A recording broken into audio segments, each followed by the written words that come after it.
everyone, this is Sasha bringing you a video tutorial today from BP for You.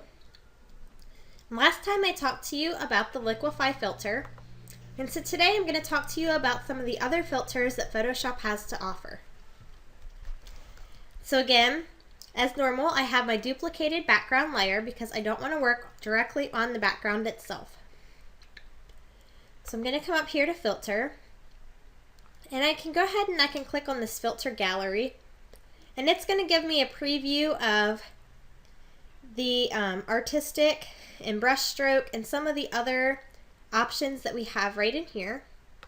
So I'm just going to go ahead and I'm going to click on that. You can see here that I have my artistic filters. I have the brush stroke, distort, sketch, stylize, and texture filters. And so I can just go ahead and I can click on those and I can see what would that do to my picture. And then of course I have some sliders over here where I can kind of change the way that that looks. And you can get some very creative types of edits from working in these different filters. Just going to go ahead and I'm going to cancel that. Next thing that we have here is our lens correction. We have the auto correction here, and then we have the custom correction where you can sort of go through yourself and you can remove distortion here, you can add distortion here, you can fix some of your colors with these sliders here, the blue and yellow, green and magenta, red and cyan. You can add a vignette here, you can darken it by pulling it left, and lighten it by pulling it right. And then you can change your midpoint using this slider here. Now you can kind of transform your perspectives using these sliders here. And so this would be vertically transforming your perspective. And this would be horizontally changing your perspective. And so we are tilting the photo to get the look that we may need. The next one we have here is Vanishing Point.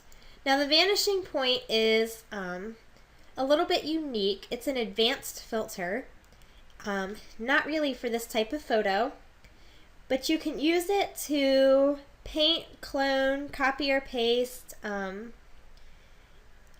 whatever you need. It has quite a few different options in there, and it all works on a 3D plane. It would be good for photos that have a lot of lines, just very detailed kinds of edits, maybe some design work as well. So the next one that we have here is we have these different blurs. Now the one thing that we want to note about Photoshop is that they have these different kinds of blurs. Now, some of them have 3 dots after the name and some of them don't. What that means is the ones that don't, you cannot do any kind of adjustments with, but the ones that do, for example, let's apply the Gaussian blur.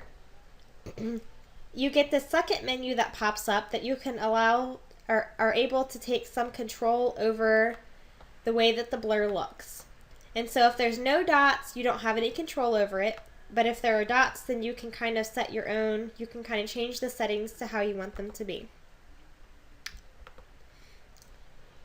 The next one that we have here is, we had the brush strokes and distort under the filter gallery menu.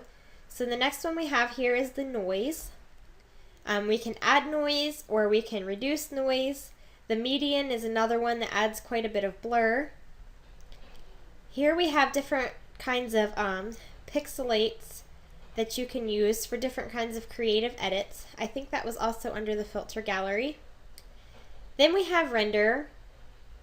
There's different kinds of edits that you can use here. We're going to work on the lens flare. So if we click on that, we get that second menu that pops up. And so we can kind of move this around in the box and we can brighten that. We can change the different type of the lens flare that it is. Let's try this one. And we're going to put this up in the corner and click OK. And it kind of looks then like the sun is peeping in on our subjects. You want to be careful though, because you want to make sure that your shadows match what you're doing.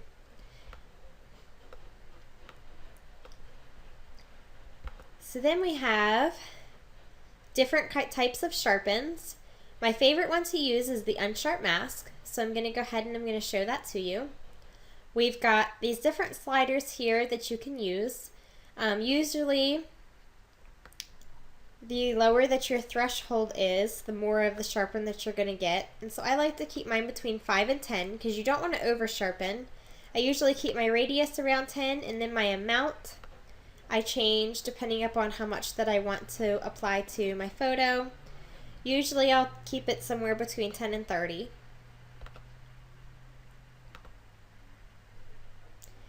Next we have all these different sketch options, which also were in the filter gallery menu.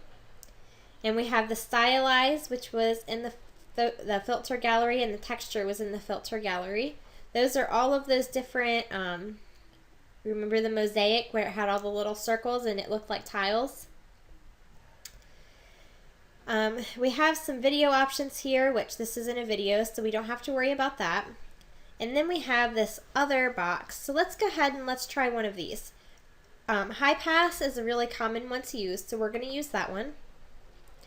Now this is a means of sharpening, and so you can see that it's over my picture, and the lower that my radius is, the less of it that I see, and the higher that my radius is, the more of it that I'll see. We don't want to put it up that high.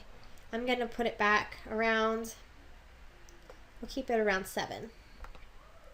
I'm going to come up here to my blending mode, and I'm going to change that to soft to light, and now you can see that it has definitely sharpened my photo. And actually I would think that would be a little bit too sharp, so I could go ahead and I could lower the opacity.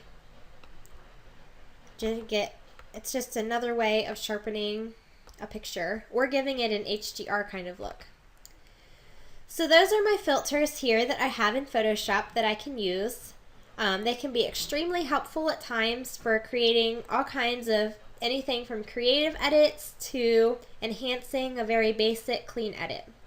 So thank you for watching this video tutorial. Happy editing, everyone!